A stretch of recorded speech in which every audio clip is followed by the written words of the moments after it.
कृष्णा। आज हम सभी जो ये आज की पावन तिथि है श्री नित्यानंद त्रयोदशी, जो कलयुग में भगवान श्री बलराम, जो भगवान के अभिन्न प्रकाश है, भगवान का प्रथम विस्तार है, पूर्ण पुरुषोत्तम भगवान श्री कृष्ण का प्रथम विस्तार, ऐसे जो बलराम जी से अभिन्न जो नित्यानंद प्रभु हैं, इस कलयुग में जो पतित आत्माओं पे, पतित जीवों पर, हम जैसे पतित जीवों पर करुणा करने के लिए अवतीर्ण हुए अक्रोध परमानंद नित्यानंद राय, जो अपने परम आनंद से जिन्होंने सबको ओतप्रोत किया और जिनका एकमात्र लक्ष्य है जीवों को भगवान के श्री चरणों की ओर ले जाना, ऐसे जो नित्यानंद प्रभु हैं, उनके आविर्भाव दिवस, प्राकट्य दिवस आज के ये सुंदर सी तिथि है। और इसमें हम भगवान वांग्मय स्वरूप श्रीमद भागवतम के अंतर्गत श्रवण करेंगे। सप्तम स्कंद, उसमें 15वां अध्याय और 31 श्लोक से आज हम सभी प्रारंभ करेंगे। ओम नमो भगवते वासुदेवाय। ओम नमो भगवते वासुदेवाय। ओम नमो भगवते वासुदेवाय।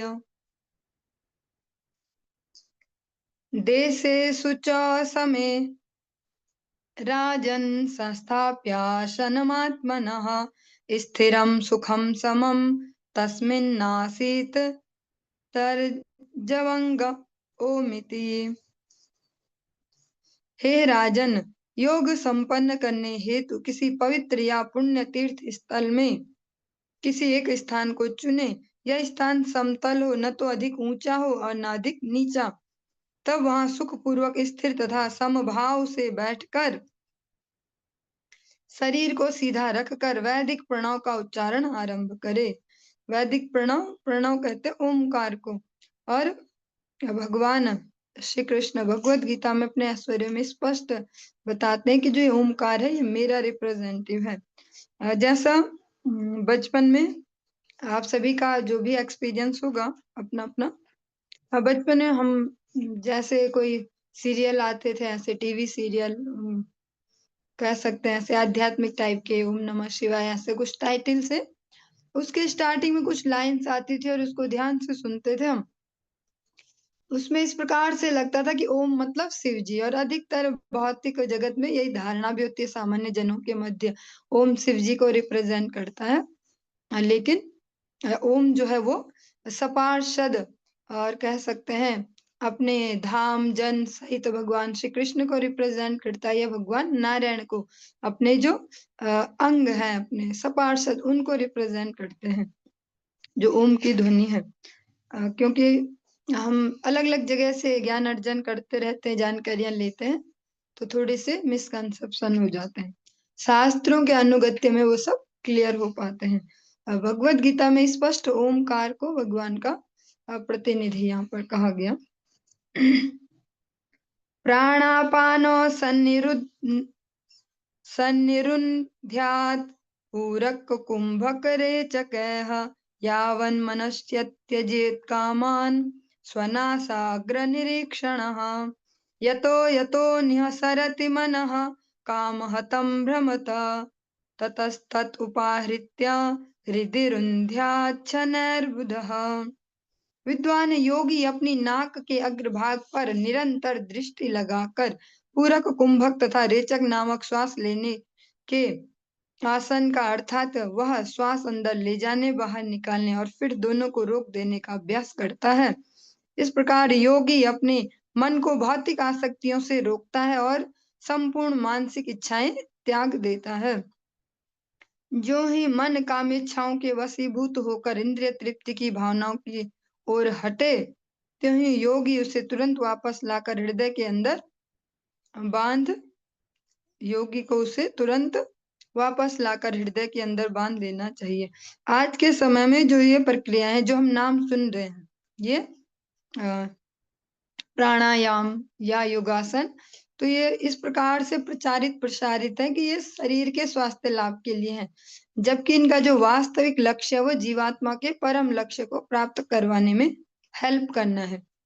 जो ये प्राणायाम है, इनके अभ्यास से श्वास प्रश्वास से इनको संतुलित करके और जो परम ईश्वर है उनमें खुद को एकाग्र करने के लिए ये किए जाते थे। आज के समय में केवल एक शारीरिक एक्सरसाइज बन के रह गए।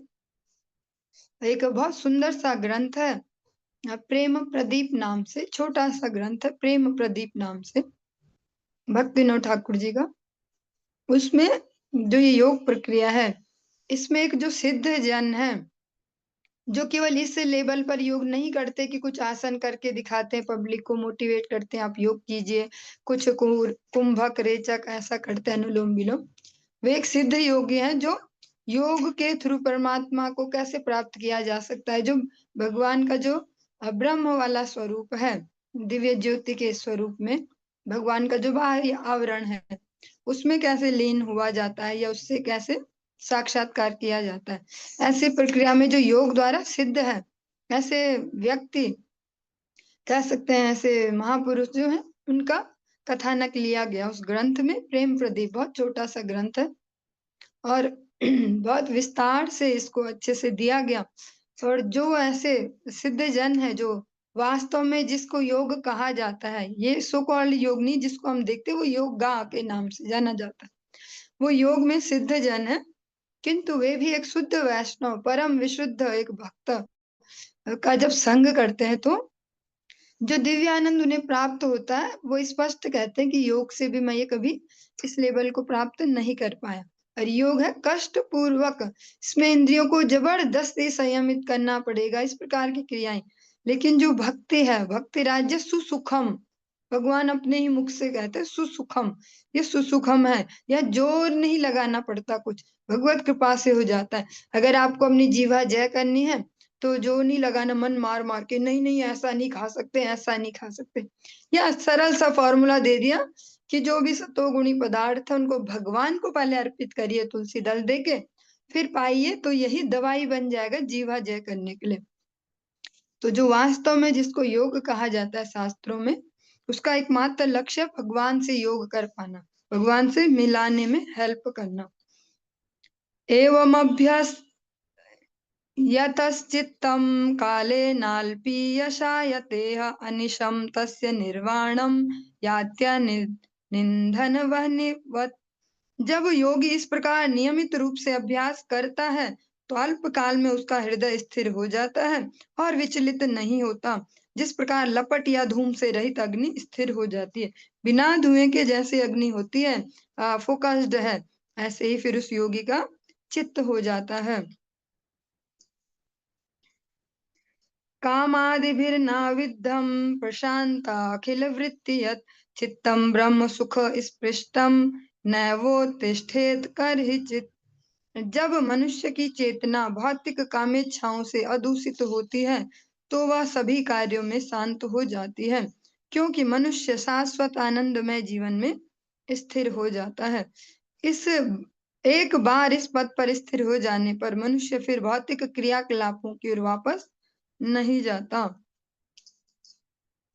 यह प्रव्रज्य गृहात् पूर्वं त्रिवर्गावपनात् पुनः यदि सेवेत तान् भिक्षुः स वै वान्तास्य पत्रपः।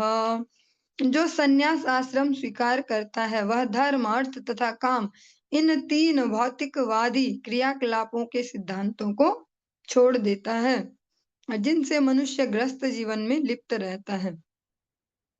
जो व्यक्ति पहले संन्यास स्वीकार करता है किंतु उसके पश्चात ऐसी भौतिकवादी क्रियाओं में लौट आता है, वह वानतासी अर्थात अपने ही वमन को ग्रहण करने वाला कहलाता है। निस्संदेह वह निर्लज्ज व्यक्ति है। जिसको भी फाइनल जो आश्रम है, भक्ति परक जो आश्रम है, जिसमें बस पूर्णतया भगवान को ही सरेंडर करना है, वो धर्म अर्थ और काम इन तीनों से संबंधित जो भी क्रियाएं उनको स्टॉप कर देते हैं। इन तीनों से ही इस जो ये जगत में ग्रस्त आश्रम जो बनाया गया है इसको स्वीकार करने में, या इन तीनों के ही दम पे ये आश्रम चल रहा होता है। अतः जिसको चतुर्थ आश्रम संन्यास आश्रम में प्रवेश करना होता है उसको, ऐसी संपूर्ण कार्यकलापों को रोक देना होता है।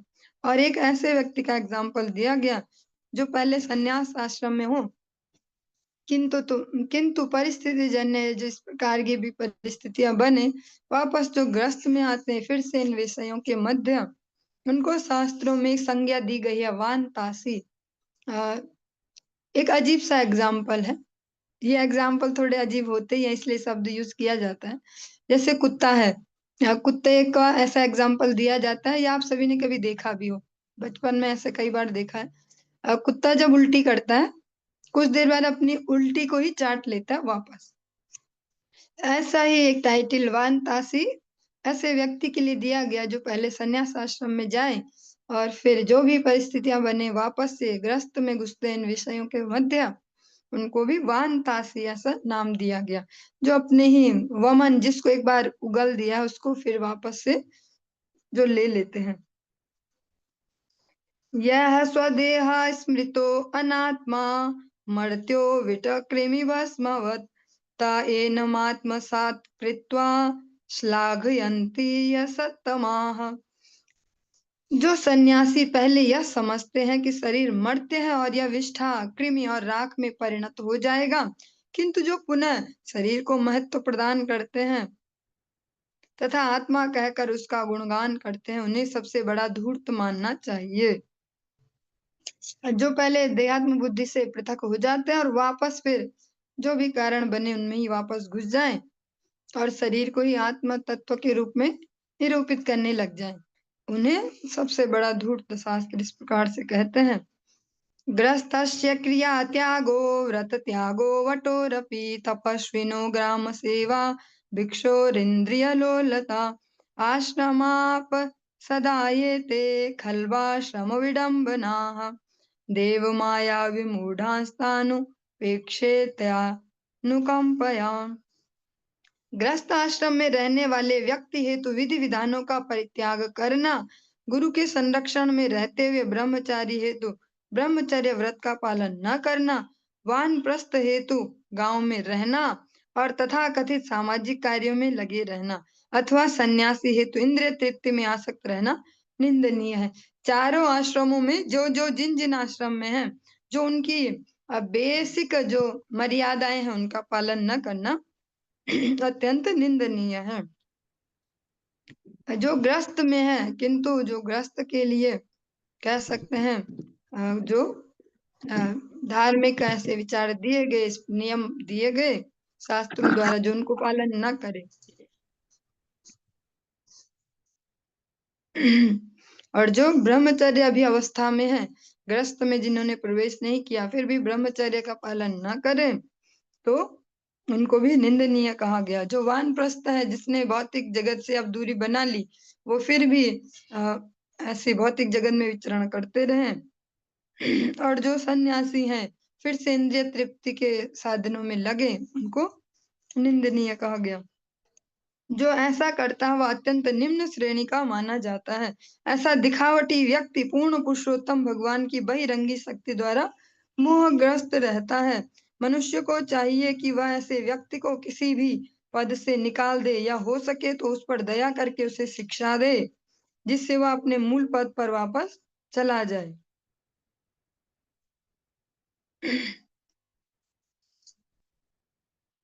आत्मानं चेद विजानीयात् परम ज्ञानदुताशयः किमिच्छन्न कस्य वा हेतोर्देहं पुष्णाति लम्पटः। मनुष्य का शरीर आत्मा तथा परमात्मा या पूर्ण पुरुषोत्तम परमेश्वर को जानने के निमित्त होता है, और ये दोनों आध्यात्मिक पद पर स्थित हैं। यदि उच्च ज्ञान से परिष्कृत व्यक्ति द्वारा इन दोनों को जाना जा सकता है, तो फिर अल्पज्ञ तथा लालची व्यक्ति किसके लिए और किस कारण से इस शरीर का पालन इंद्रिय तृप्ति हेतु करता है। जो वास्तव में मनुष्य का शरीर प्राप्त होता है, वो उसका एकमात्र लक्ष्य है अपने वास्तविक स्वरूप को समझना, जो जीवात्मा स्वरूप है, और परमात्मा जो भगवान है उनको समझना, उनसे अपने कनेक्शन को समझना और वापस जोड़ना उस कनेक्शन को, यही एकमात्र लक्ष्य है। और जो उच्च ज्ञान से परिष्कृत व्यक्ति हैं, जो ज्ञानी जन हैं, वे इसमें लगते हैं। ऐसे में जो अल्पज्ञ हैं या लालची जिनको कहा गया, उनका अपने केवल शरीर पालन के लिए केवल इंद्रिय तर्पण में ही व्यस्त रहना, मस्त रहना, वो निरर्थक है। आहु शरीरम रथमिंद्रियाणि हयानभीषून मन इंद्रियेशम वर्तमानि मात्राधिषणाम च सूतम सत्वम बृहद बंधुरमीश सृष्टम। ज्ञान में प्रबुद्ध अध्यात्मवादी पूर्ण पुरुषोत्तम भगवान के आदेश से बने शरीर की तुलना रथ से करते हैं। इंद्रियां घोड़ों के तुल्य हैं। इंद्रियों का स्वामी मन लगाम सदृश है। इंद्रिय विषय गंतव्य है। बुद्धि सारथी है और संपूर्ण शरीर में व्याप्त चेतना इस भौतिक जगत के बंधन का कारण है। आप सभी के पास श्रीमद् भगवत गीता यथारूप है। उसमें जो स्टार्टिंग में कुछ कलरफुल ऐसे चित्र दिए गए, उनमें आप देख सकते हैं ऐसा ही जो ये श्रवण कर रहे हैं, बिल्कुल इसको ही पिक्चराइज किया गया। वहां पे ऐसा फोटो बना के दिया गया है कि जो ये शरीर है ये रथ है, और जो इंद्रियां हैं ये घोड़े हैं, जो हमारी अलग अलग इंद्रियां हैं। इंद्रियों का स्वामी जो मन है वो रस्सी है उसकी। इंद्रिय विषय, और जो भी जिन इंद्रियों का इंद्रिय विषय में जो भी हमारी इंद्रियों का गंतव्य होता है, आंख कुछ बढ़िया देखना चाहती है, कान कुछ सो कॉल्ड बढ़िया सुनना चाहते हैं, जीवा कुछ सो कॉल्ड बढ़िया चखना चाहते हैं, वो इन इंद्रियों के गंतव्य हैं, जहां वो जाना चाहती हैं। और जो सारथी है, जिसके हाथ में वो मन रूपी लगाम दी गई है, वो है बुद्धि। और इसमें एक बात है, जब ये बुद्धि के अनुसार चले, सारथी के अनुसार, तो सही गंतव्य पे पहुंचेगा। किंतु अगर मन और घोड़े, रस्सी और घोड़े मिलके तय करें कि किधर जाना है, तो जो उसमें बैठा है वो जीवात्मा, उसकी क्या गति होने वाली है। जैसे हम कोई ऑटो या कुछ भी ऐसा करें और बैठ जाएं, और जो उसमें जिसकी मर्जी से वो चलना चाहिए, हम उसको जो कमांड दें वो उस पर ना चले, और वो मन मर्जी से कहीं भी ले जाए ले जाने वाला, तो फिर हमारी क्या दशा होने वाली है, कितना भय होगा, और कहीं भी पहुंच सकते, कुछ पता नहीं क्या गति। ऐसी अगर ये इंद्रियां और मन मिलके उस जीवात्मा को अपनी मर्जी से ले जाने लगे कहीं भी, जैसा हमारे जीवन में अधिकतर होता ही है, मनुष्यों के जीवनों में। हाँ, जिधर भी मन ने बोला, जिधर इंद्रियों ने बोला, आज तो ना कुछ ऐसा खाने का मन कर रहा है, तो जीभ भी बोल रही है और मन भी बोल रहा है, तो ऐसा ही खाने का मन कर रहा है, यही करेंगे। आज वैसा मन कर रहा, और जो ये मन करता रहता है ना ऐसा और वैसा, इस मन के करते को जो फॉलो करते हैं, वही निम्न गतियों की ओर जाते हैं। जो बड़े बड़े से अपराध होते हैं, जिनको सुनने में भी भय लगता है, वो भी मन के चलते ही होते हैं। उनका भी मन इतना स्ट्रांगली ही बोलता है। वो सुनने में हमें कैसा लगता है, इसने ऐसे कर दिया उसने, लेकिन बेसिक जो कारण है वो यही है। जब से शरीर मिले तब से मन की करने की जो हैबिट मिल गई, उसी बड़े बड़े से अपराध भी हो जा रहे। उस समय इतना स्ट्रांगली उनका मन बोलता कि यही करना है, तो कामातुराणाम न भयम न लज्जा। फिर ऐसी सीन में न तो डर लगता है और न शर्म आती है उस समय। फिर कैसे भी बड़े बड़े से अपराध भी इस जगत में होते हैं, और मन को केवल भगवान का जो नाम का जो मंत्र है वही उसको कंट्रोल कर सकता है, इसका कोई और ऑप्शन नहीं है। इसलिए जो भगवान के दिव्य नामों के जप में लगते हैं, वो खुद रियलाइज कर पाते अपने पर्सनल लाइफ में कि अब मन थोड़ा अच्छा हो रहा है। हाँ, मतलब सरल हो रहा है, वो उतने ही भगदड़ नहीं है मन के अंदर कि कभी इधर और कभी उधर। अब इजी होते जा रहा है जीवन। परम आवश्यक है ये जो मन और जो ये इंद्रियां हैं, इनको भगवत नाम की, भगवत अनुशासन की, श्रेष्ठ जनों के अनुशासन की इनको परम आवश्यकता है। वरना अगर इनकी ही मर्जी से जाएं, जैसा आज की सभ्यता जिस ओर आगे बढ़ रही है कि इनकी मर्जी से जाएं, मन नहीं कर रहा कि उठ के ना ये हम दरवाजा बंद कर दें, तो एआई ने टेक्नोलॉजी दे दी, वो डोर लगवा लो, फिर बटन दबाया और डोर क्लोज। हाँ, मन नहीं कर रहा ऐसा करें, ऐसे एक बटन दबाया ये हो गया। तो जो हमारी अभी करंटली जो भी मानव सभ्यता, वो इसी दृष्टि की ओर, इसी लक्ष्य की ओर आगे बढ़ रही है कि मन और इंद्रियों के ही पीछे हम भागे, जो यहाँ अत्यधिक परिश्रम भी किया जाता है, देखा जाता है बहुत मेहनत कर करके ही तो कर रहे होंगे ये इतना धन कमा रहे हैं जो भी, लेकिन वो भी उनका फाइनल लक्ष्य इंद्रिय तर्पण है। उसका 1% मेहनत भी अगर भगवत राज्य की ओर कर दी जाए तो जीवन सफल हो सकता है और इंद्रियां शांत हो सकती हैं। जिसकी इंद्रियां शांत नहीं है वो कितना ही कुछ संग्रह करता जाए, हमने कल या परसों के प्रसंग में श्रवण किया, वो कभी सुखी नहीं हो पाएगा। जो भगवत सेवा में लगते हैं, भगवत नाम में, के मन शांत होते जाते, इंद्रियां शांत होती जाती हैं। अक्षम दस प्राणम धर्म धर्मो चक्रे अभिमानम रथिनम च जीवम धनुर्हि तस्य प्रणवम पठन्ति सरम तु जीवम परमेव लक्ष्यम। शरीर के अंदर कार्यशील 10 प्रकार की वायुओं की तुलना रथ के पहिए के अरों, जो पहिए में तीलियां लगी होती हैं, उनसे की गई है। और इस पहिए के ऊपरी तथा निचले भाग धर्म तथा अधर्म कहलाते हैं। देहात्म बुद्धि में रहने वाला जीव रथ का स्वामी है। वैदिक प्रणव मंत्र ही धनुष है। स्वयं जीव शुद्ध जीव जो शुद्ध है, ऐसे जीव स्वयं तीर हैं और परम पुरुष उसके लक्ष्य हैं। वैदिक प्रणव ही धनुष है, जीव वैदिक मंत्र हैं जो भगवान को प्रसन्न करने में सहायक हैं। और इनमें से भी हम जिस समय में हैं, प्रैक्टिकली कलयुग में, कल भी संडे प्रोग्राम में प्रभु जी इसको जोड़ देकर कह रहे थे कि कलयुग में जो दिया गया है वो विधान क्या है? कलयुग केवल हरि नाम आधारा। और कौन सा हरि नाम? हरि के तो अनेक नाम है। हाँ, हरि का भी कौन सा नाम? जो नारद जी स्पष्ट कहते हैं, हरे कृष्ण कृष्ण कृष्ण हरे हरे, हरे राम राम राम हरे हरे। जो ये दिव्य मंत्र है, कलयुग के लिए स्पेशली इसकी ही व्यवस्था की गई है। यहाँ अन्य भगवान नामों को ऐसी प्राथमिकता नहीं दी गई, सबके लिए कॉमनली एक ही दवाई दी गई, आप इसको ही सब यूज करें और कोई सी भी समस्या है सब में निवारण हो जाएगा। जो ये वैदिक प्रणव मंत्र है, ये धनुष है। जो शुद्ध जीव है, जो आचरण को शुद्ध करते जाए, वो तीर है। और जो लक्ष्य है, जो गोल है, जहाँ तीर पहुंचना चाहिए, वो है परम पुरुष श्री भगवान। रागो द्वेषश्च लोभश्च शोको मोह भयं मद मानो अवमानो असूया च माया हिंसा च मत्सरः रजः प्रमादः शून्निद्रा शत्रवस्त्वेव मादयः रजस्तमः प्रकृतयः सत्त्वा प्रकृतयः क्वचित्। बद्ध अवस्था में मनुष्य की जीवन संबंधी अवधारणाएं कभी कभी कामेच्छा या अज्ञान के कारण दूषित हो जाती हैं। जो आसक्ति, शत्रुता, लोभ, शोक, मोह, भय, मद, झूठी प्रतिष्ठा, अपमान, दोषान्वेषण, दोषान्वेषण में दूसरों में दोष ढूंढते रहने की प्रवृत्ति, छलावा, ईर्ष्या, असहिष्णुता जो असहनशीलता है, सहनशीलता का कम होना, कामेच्छा, मोह, भूख तथा निद्रा के रूप में प्रकट होती है। ये सभी शत्रु हैं। कभी कभी सत्व गुण के द्वारा भी मनुष्य की धारणाएं दूषित हो जाती हैं।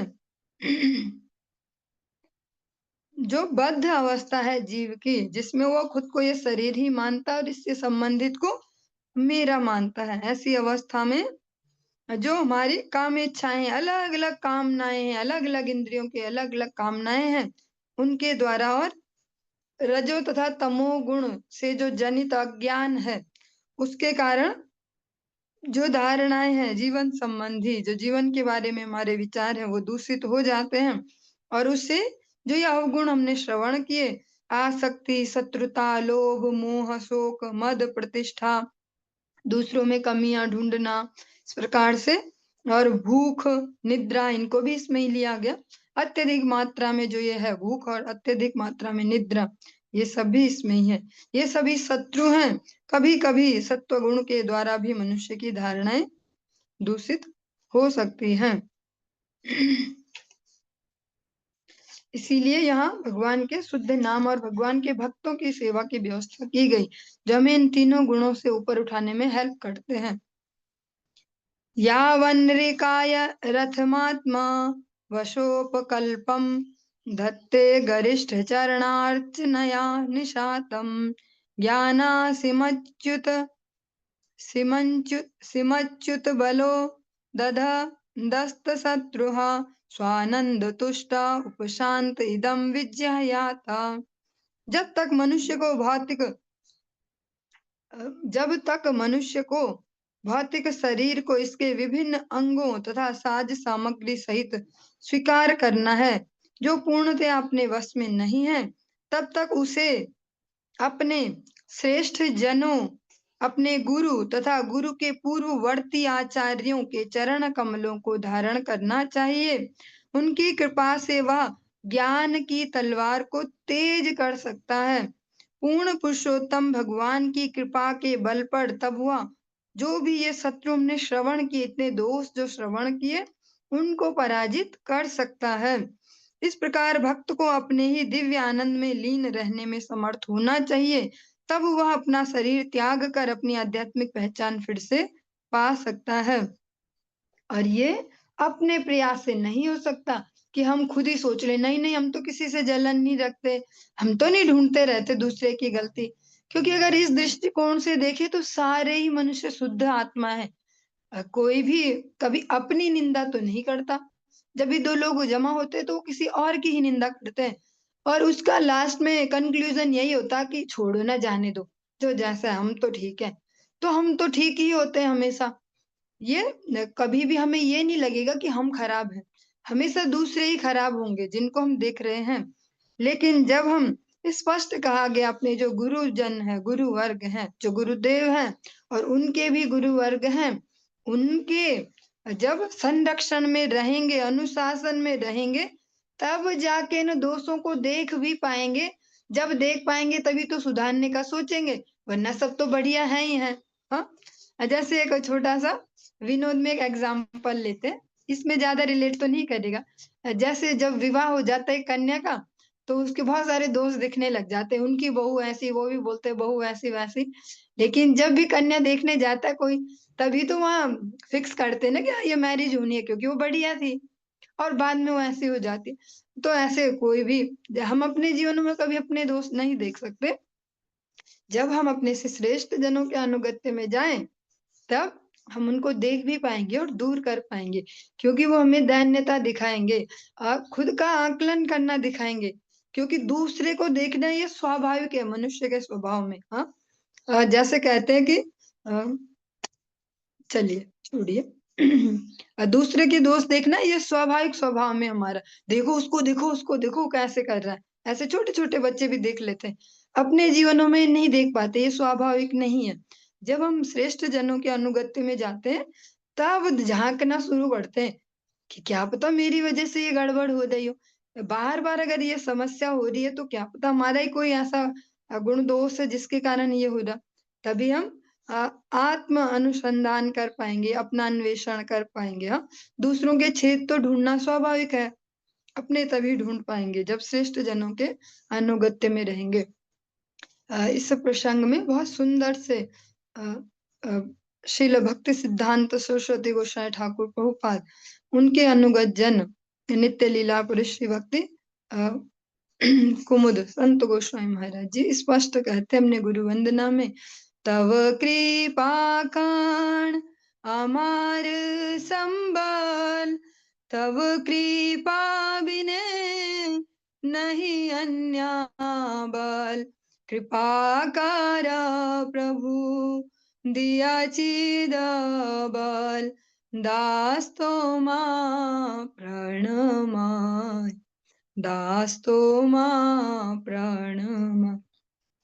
हमें वो सामर्थ्य नहीं है कि हम अपना छिद्रान्वेषण कर पाए, अपने छेद ढूंढ पाए, क्योंकि हम तो बहुत बढ़िया ही हैं, हमारा सब बढ़िया ही है, बोलना भी करना भी हर चीज बढ़िया है। पर जब हम अपने श्रेष्ठ जनों के अनुगत्य में जाएंगे तो कई बार अनुशासन में कई बार हमें टोकेंगे, बताएंगे देखो ऐसे करते हो, ऐसे हो, ऐसे। और जो हमें वो कृपा देंगे, चिद कृपा, चिद बल, जो आध्यात्मिक बल, उससे हम इतने बली हो पाएंगे कि अपने दोस्त देख पाए। अपने दोस्त देखना कोई छोटी बात नहीं है। अपने दोषों को झांक पाना, फिर हिम्मत कर पाना, स्वीकार करना कि हाँ, हम में भी गड़बड़ हो सकती है, हम भी नहीं है ओके, परफेक्ट नहीं है। ये उनके उस आध्यात्मिक बल से ही संभव है। अतः वो कहते हैं आपकी कृपा ही एकमात्र बल है, हमें कोई ऐसी सामर्थ्य नहीं है। और आपकी जो ये चिद कृपा है, इसका एक कण भी हमारे जीवन को धन्य कर सकता है। स्पष्ट हम श्रवण कर रहे हैं कि जो गुरु कृपा है वो सबसे ज्यादा इसमें इम्पोर्टेंट है। गुरुदेव जब कृपा करें, और कृपा वो ऐसे नहीं होती कि हम जबरदस्ती हाथ रखवा लें सिर पे तो कृपा हो गई। कृपा हमारे आचरण को देख के स्वतः ही होती है, और उनको मूर्ख भी नहीं बना सकते, क्योंकि कल हमने श्रवण किया इसी प्रसंग में, न मर्त्य बुद्धि आसूय, उनमें मर्त्य बुद्धि नहीं करनी चाहिए कि हमारे जैसे हैं, हम उल्लू बना देंगे गुरुदेव को भी, बहुत बढ़िया बढ़िया से उनके सामने प्रेजेंट होंगे ऐसे वैसे, और बस गुरु जी तो ऐसे ही बुद्धू बन गए। तो वो भगवान के अ, कृपा विग्रह हैं, तो उनको मूर्ख नहीं बना सकते। जो सर्वज्ञ भगवान है, उनके वो कृपा पात्र हैं। उनके पास भी स्कैनर है, जब हम उनके पास जाते तो स्कैनिंग स्वयं हो जाती है। और उस स्कैनिंग का पता अगर हम अ, संवेदनशील हैं तो हमें भी पता चलेगा। उनके पास जाते ही जो फीलिंग आएगी ना, हम भी समझ जाएंगे कि आजकल तो ऐसी गड़बड़ चल रही है, कैसे मुंह दिखाएं। तो वो वाला नो चेत प्रमत्तमस दिन्दिया वाजिसूता नित्वोत्पथं विषयदस्युषु निक्षिपन्ति ते दस्यवः सहयसूत ममुं तमो अन्धे संसारकूप उरुमृत्युभये क्षिपन्ति। अन्यथा यदि मनुष्य अच्युत भगवान श्री कृष्ण तथा बलदेव की शरण ग्रहण नहीं कर लेता, तो इंद्रियां रूपी घोड़े तथा बुद्धि रूपी सारथी दोनों ही भौतिक कलमश के प्रति उन्मुख होने के कारण अनजाने ही शरीर रूपी रथ को इंद्रिय तृप्ति के मार्ग पर ला खड़ा करते हैं। इस प्रकार जब विषयों के धूर्तों, जो खाना सोना तथा मैथुन के द्वारा वह आकृष्ट होता है, तो घोड़े तथा सारथी भौतिक अस्तित्व रूपी अंधकूप में गिरा दिए जाते हैं, और मनुष्य पुनः जन्म मृत्यु की खतरनाक और अत्यंत भयावह स्थिति में आ पड़ता है। ये सुनने में भी डरावना ही है, और जब होता है तो अत्यंत भयानक है। जो जन्म मृत्यु का चक्र है, बार बार इसमें आना, बार बार माता के गर्भ में जाना, बार बार जन्म लेना, और फिर वो एक लॉन्ग टाइम पीरियड तक सुखी दुखी होना, एक एक सेकंड में हमारे सुख दुख बदल रहे। किसी ने दो बात सुनाई, हम दुखी हो गए, किसी ने दो प्रशंसा की, हम सुखी हो गए।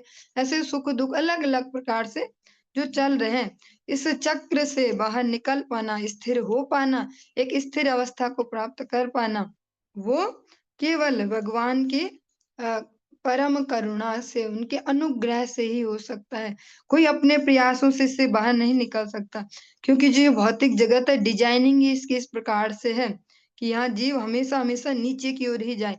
जो भी मन है, हम इसको खुद से प्रैक्टिकली देख सकते हैं, मन हमेशा नीचे की ओर जाना चाहता है। ऊपर की ओर जाने में जोर लगता है, जैसे हम चढ़ाई में चढ़ते हैं तो जोर लगाना पड़ता है, थकान ज्यादा लगती है। नीचे की ओर चलते हैं तो जैसे नीचे की ओर जाना हो ढलान में, तो हम गाड़ियों में भी देखते हैं कि भैया ये तो बिना पेट्रोल के ही जा रही, ऊपर को तो पेट्रोल भी भरवाना पड़ रहा है चढ़ाई के लिए। ऐसे हम भी जब दौड़ते तो नीचे की ओर खुद ही स्पीड बढ़ गई, और ऊपर की ओर जोर लगाना पड़ रहा है। ऐसे मन का भी वास्तविक स्वभाव नीचे की ओर ले जाना है, जगत जीवों को इस जगत में ही घुमाए रखना, यही मन का कार्य है। इन को इस प्रक्रिया से अगर बाहर निकलना है, या हमेशा हमेशा के लिए भगवत सेवा में स्थिर होने, एक स्थिरता वाली स्थिति तक पहुंचना है, तो भगवान श्री कृष्ण जो अच्युत हैं, भगवान बलराम जो है, उनकी शरण लेनी होगी। और उनकी ही कृपा से ये जो हमारे इंद्रियां हैं, जो ये घोड़े हैं और जो ये लगाम है, दोनों ठीक से कार्य कर पाएंगे। भगवान की शरण लिए बिना बहुत मुश्किल है, वरना जैसा बोलते ही हैं, टाइटल बना ही दिए गए हैं समाज भर में कि eat drink and B Mary, बस यही चलेगा। केवल इंद्रिय तर्पण में ही आप अपने जीवन को लगाइए। आगे किसने देखा है, मरने के बाद कौन देख के आया, क्या होता है, ऐसे जो बात बोली जाती है ये सुनने में अच्छी लगती है लेकिन है बहुत भयानक। क्योंकि आगे तो देखते हैं, आगे देख के आ चुके हैं अन्य जो हमसे श्रेष्ठ जन है, उन्होंने अपना एक्सपीरियंस शेयर किया है कि आगे भी है जो सबसे प्राचीन जो कह सकते हैं साहित्य इस जगत का, अगर ऐसे भी देखें प्रैक्टिकली आध्यात्मिक लेवल पर नहीं, ऐसे भी इस जगत का जो सबसे प्राचीन साहित्य है, जो वैदिक साहित्य, वो स्पष्ट इसको बताता कि है, आगे भी प्रक्रिया है। श्रीमद् भगवत गीता में भगवान अपने आप स्वयं से कहते हैं, तथा देहांतर प्राप्ति होती है, ये देहांतरण की प्रक्रिया चलती रहती है। तो अतः इसको स्वयं भी समझना होगा, जो हमसे संबंधित जो हैं उनको भी समझाना होगा कि केवल यही शरीर नहीं है। और इसी शरीर में भी देख लें, अगर अन्य शरीरों की बात ना करें, जो अत्यधिक इंद्रिय तर्पण में लगते हैं, किसी भी प्रकार से अत्यधिक कष्टों को भी भोगते हैं हायर लेवल पर। और जो ये कष्ट है, चाहे मानसिक है, चाहे शारीरिक है, चाहे इमोशनल है, ये झेलने स्वयं को ही पड़ते हैं, इंडिविजुअल को, व्यक्तिगत उसी व्यक्ति को झेलने पड़ते हैं। कोई कितने ही प्रियजन हो, हमसे 2 बातें ही कर सकते हैं, कुछ सामान हमको ला के दे सकते हैं, कुछ हमारी सुविधा की व्यवस्थाएँ बना सकते हैं। पर जो उसको फ़ील करना है, जो उसको सहन करना है, वो हमें स्वयं को ही करना है। अतः जितना हो सके, जितनी जल्दी हो सके भगवत शरण लेकर अपने जीवन को धन्यता की ओर बढ़ाना चाहिए और अपने से संबंधित जो हैं, उनके प्रति भी यही सद्भावना रखनी है। आप स्पष्ट श्रीमद् भागवतम में आपने स्वयं श्रवण किया, माता न सस्यात् पितरो न सस्यात् गुरु न सस्यात् स्वजनो न सस्यात्। वो माता पिता, गुरु, स्वजन, रिश्तेदार, दोस्त, वो वास्तविक नहीं है, वो वास्तविक हितैषी नहीं है, जो उस जीवात्मा को, जो उनसे संबंधित है, जिससे भी उनका ये संबंध है, उसको भगवत चरणों तक नहीं जोड़ देते। अतः इसी बेस पर अगर रिलेशनशिप चलेंगी हमारी कोई से भी, तो ज्यादा मधुरता उनमें होगी। प्रवृत्तिम च निवृत्तिम च द्विविधम कर्म वैदिकम आवर्तते प्रवृत्तेन निवृत्तेनाश्नुते मृतम। वेदों के अनुसार प्रवृत्ति तथा निवृत्ति 2 प्रकार के कार्यकलाप होते हैं। प्रवृत्ति कार्यों का अर्थ है अपने आप को भौतिकवादी जीवन की निम्नतर अवस्था से उच्चतर अवस्था तक ऊपर उठाना, जबकि निवृत्ति का अर्थ है भौतिक इच्छा का अंत। प्रवृत्ति कार्यों से मनुष्य भौतिक बंधन में कष्ट उठाता है, किंतु निवृत्ति कार्यों से वह शुद्ध हो जाता है और शाश्वत आनंदमय जीवन को भोगने के योग्य बनता है। प्रवृत्ति और निवृत्ति 2 मार्ग हैं, जिसको हम मोटा-मोटा गृहस्थ और सन्यास ऐसा कहा जाता है समाज में। प्रवृत्ति मीन्स भौतिक जगत में और भौतिकता की और उच्चता प्राप्त करना। निवृत्ति में इनसे विलग होना, इन इच्छाओं से मुक्त हो पाना।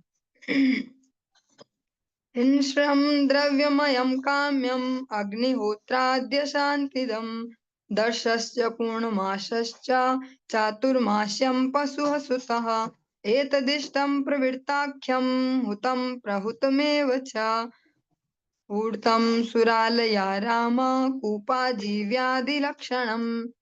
अग्निहोत्र यज्ञ, दर्श यज्ञ, पूर्णमास यज्ञ, चातुर्मास्य यज्ञ, पशु यज्ञ तथा सोम यज्ञ नामक सभी अनुष्ठानों तथा यज्ञों की विशेषता पशुओं का वध करना तथा अनेक मूल्यवान पदार्थों को विशेष रूप से अन्नों को जलाना है। ये सब भौतिक इच्छाओं की पूर्ति हेतु संपन्न किए जाते हैं तथा ये चिंता उत्पन्न करते हैं। तो नाम तो इनके भी यज्ञ ही है, और यज्ञ सुनते हमको लगता है कुछ दिव्य कार्य कर रहे हैं, लेकिन इनका जो ये क्या करते हैं, चिंता उत्पन्न करते हैं और भौतिक इच्छाओं की पूर्ति करते हैं मात्र। ऐसे यज्ञ करना, वैश्व देव का पूजन करना तथा बलिहरण उत्सव संपन्न करना, जो सभी संभवतः जीवन लक्ष्य माने जाते हैं, तथा देवताओं के लिए मंदिर बनवाना, विश्राम गृह तथा बगीचे बनवाना, जल वितरण हेतु कुएं खुदवाना, भोजन वितरण करने हेतु केंद्रों की स्थापना करना तथा जन कल्याण के कार्य करना, ये सब लक्षण भौतिक इच्छाओं के प्रति आसक्ति से अभिव्यक्त होते हैं। यही बहुत सूक्ष्म सा अंतर है। जब भी कोई भक्त मंदिरों में, सेंटर्स में सेवाएं देते हैं, तो यही कहा जाता है कि भाव कैसा है आपका वो ज़्यादा इम्पोर्टेंट है। आप भौतिक समृद्धि के लिए इसको करना चाह रहे हैं या भगवत प्रसन्नता के लिए? आप दान करना चाह रहे हैं या सेवा करना चाह रहे हैं? दोनों थोड़े डिफरेंट शब्द हैं और इनके अर्थ भी अलग हैं। दान देना चाह रहे हैं आप या सेवा करना चाह रहे हैं? क्योंकि जब ये सब लक्षण भौतिक इच्छाओं के प्रति आसक्ति की अभिव्यक्ति हैं। चाहे वो कैसी भी सेवाएँ हैं समाज में अनेक प्रकार की, जब वो भौतिक फलों की इच्छाओं से की जाती है तो वो कर्म बंधनों को बढ़ाने वाली होती है। भगवान के लिए जब हम सेवा भाव से कुछ अर्पण करें बिना आसक्ति के कि हमें इसके बदले ये देंगे ठाकुर जी, हम जब ठाकुर जी को ये देंगे वहां वहां ऐसा देंगे तो फिर हमारा भी ऐसा होगा रिटर्न, उस भावना से नहीं। फिर वो भौतिक जो हमारी भौतिक कर्म फलों की रज्जु है, उनको मजबूत करने वाले होंगे। जब हम सेवा भावना से देंगे कि हाँ, ठाकुर जी के कार्य के लिए दे रहे हैं, ठाकुर जी प्रसन्न होंगे, ठाकुर जी के कार्यों के लिए जो लगे हैं उनको थोड़ी हेल्प होगी, इस भावना से अगर करेंगे, तो वो सेवा के अंतर्गत आएगा। फिर वो हमारी भक्ति को वर्धित करने वाला होगा, संसार वर्धित करने वाला नहीं। द्रव्य सूक्ष्म विपाकश्च धूमो रात्रि पक्षयः अयनं दक्षिणं सोमो दर्श औषधि विरुधः अन्नं रेत इति क्षमेश पितृयानं पुनर्भवम् एकैकस्येनानुपूर्वं भूत्वा भूत्वेह जायते।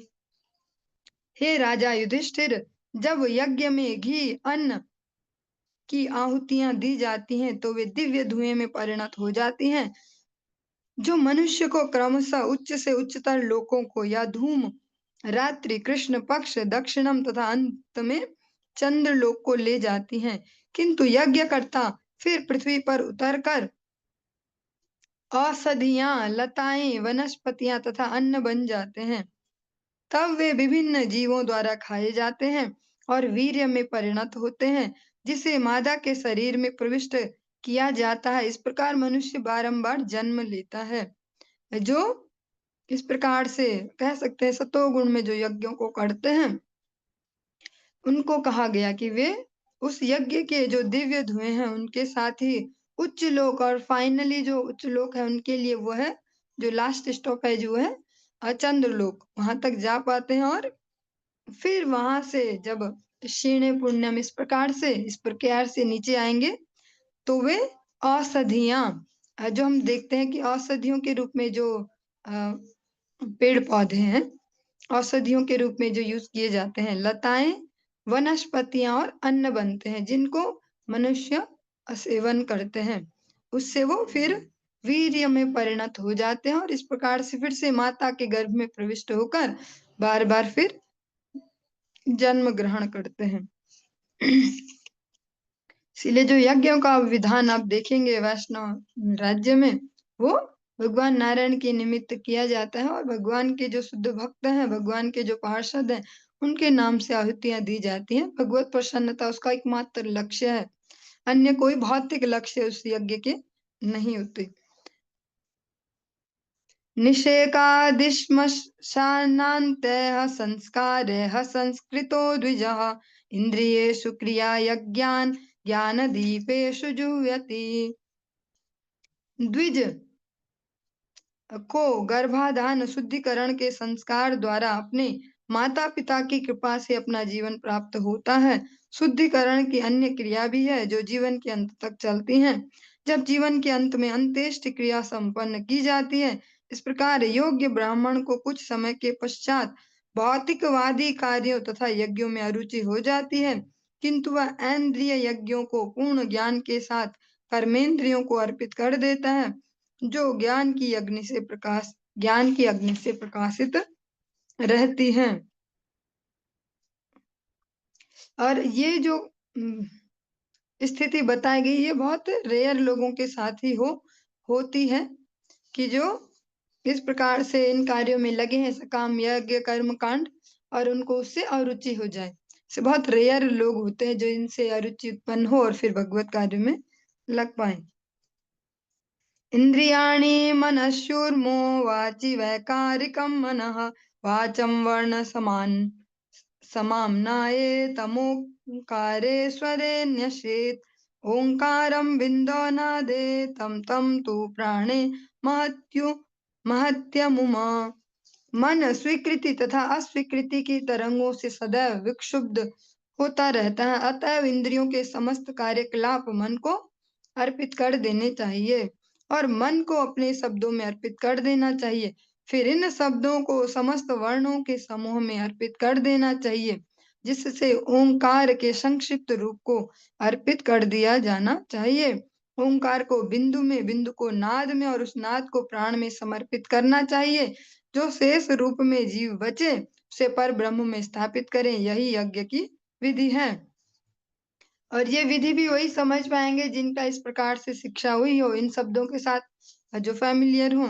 हमारे लिए सरल शब्दों में यही है कि यज्ञानाम जप यज्ञोस्मि, भगवान के शुद्ध नाम का जो जप है वही इस युग में प्रासंगिक यज्ञ है। इसीलिए जो वैष्णव होम होते हैं उनमें भी भगवान के शुद्ध नाम से, इस महामंत्र से आहुतियां दी जाती हैं। क्योंकि जो भी हम प्रक्रिया सुन रहे हैं, शब्द सुनने में लग सकते हैं ऐसे, किसी को क्यूरियोसिटी भी उत्पन्न हो सकती है, अलग अलग समझें कि क्या क्या बोल रहे हैं, मन को ऐसा करो वैसा। ये प्रक्रिया हम चाहकर भी नहीं समझ पाएंगे कि क्या होता है नाद, कैसे ओंकार में इसको रखें सरल शब्दों में। और जीवन में बहुत कम समय, बहुत कम हम पे बुद्धि योग है, कम एनर्जी है। सरलता से यही है कि जो भगवान का दिव्य नाम है, भगवान भगवद गीता में स्पष्ट कहते हैं यज्ञा नाम जप यज्ञोस्मि। तो जो भगवान के दिव्य नाम का जप है, भगवान के दिव्य नाम से जो आहुतियां देना, यही सर्वश्रेष्ठ है। हमारे पास इतना समय नहीं है कि हम अलग अलग एक्सपेरिमेंट करें, झक मारे और फिर कोई निष्कर्ष निकाले। अतः जो श्रेष्ठ जन है, महज जन है, गुरु वर्ग है, उनके ही उनको ही कह सकते हैं, उनका ही अनुसरण करते हुए, उनके जो आज्ञा है उनका अनुपालन करते हुए भगवान के इस नाम में स्वयं को स्थिर करें। बहुत ज्यादा हमारे पास ऐसे अटेंशन नहीं है कि हम 10 जगह दे पाएंगे। इसीलिए कलयुग में एकमात्र भगवान नाम को दिया गया, अन्य कोई प्रक्रियाएं नहीं दी गई। अग्निः सूर्यो दिवा प्राहरणः शुक्लो राकोत्तरं स्वराट् विश्वो अथ तेजसः प्राज्ञस्तुर्यात्मा समन्वयात्। ऊपर जाते हुए जीव अग्नि, सूर्य, दिन, साय, शुक्ल पक्ष, पूर्ण चंद्रमा तथा सूर्य के उत्तर दिशा जाने की अवधि उत्तरम एवं इनके अधिष्ठाता देवताओं के विभिन्न लोकों में प्रवेश करता है। जब वह ब्रह्म लोक में प्रविष्ट होता है तो वहां करोड़ों वर्षों तक जीवन भोग करने के पश्चात अंत में उसकी भौतिक उपाधि समाप्त हो जाती है। तब वह सूक्ष्म उपाधि प्राप्त करता है, जिससे उसे कारण रूप उपाधि प्राप्त होती है, जो समस्त पूर्ववर्ती अवस्थाओं की साक्षी होती है। इस प्रकार रूप अवस्था के विनष्ट होने पर उसे अपनी शुद्ध अवस्था प्राप्त होती है, जिसमें वह परमात्मा के साथ अपनी पहचान करता है। इस प्रकार से जीव दिव्य बन जाता है। ये सुनने में बहुत सरल सा है, कुछ लाइनों में हो गया, कुछ लाइनों में ही इसको पैक कर लिया गया, लेकिन ये इतना इजी नहीं है। इसमें उन जीवों के बारे में कहा गया है जो ऐसे पुण्य कर्म और सब इकट्ठे करके ब्रह्म लोक तक पहुंच जाते हैं, उनकी स्थिति यहाँ कही गई है। लेकिन हमारे लिए सरल सा मार्ग दिया गया आत्म साक्षात्कार का, वापस से स्वरूप सिद्धि का, कि भगवान का नाम और भगवत जनों की सेवा, ये सबसे इम्पोर्टेंट है। क्योंकि आध्यात्मिक जो राज्य है, आध्यात्मिक जीवन, वो अनुभव गम्य है। शब्दों के जाल से उसको नहीं समझा जा सकता। मैं यहाँ से घुमा फिरा के अनेक शब्द बोल दूं, आप भी सुने, मुझे भी संतुष्ट हो, मैंने कुछ बढ़िया कर दिया, आपको भी लगे बढ़िया सुना, इससे नहीं हो पाएगा। जब प्रैक्टिकली भगवान नाम का आश्रय लेंगे, भगवान के जनों की सेवा में शरीर घिसेंगे, दिमाग चलाएंगे, दिमाग घिसेंगे, हाँ, अपनी जो भी क्षमताएं हैं, जो भी योग्यताएं हैं, उनको घिस घिस के एक्सेस मात्रा में जब लगाएंगे भगवान और भगवत जनों की सेवा में, तब ये सब जो हम ऐसा श्रवण कर रहे हैं, पढ़ रहे हैं, ये अनुभव गम्य हो पाएगा।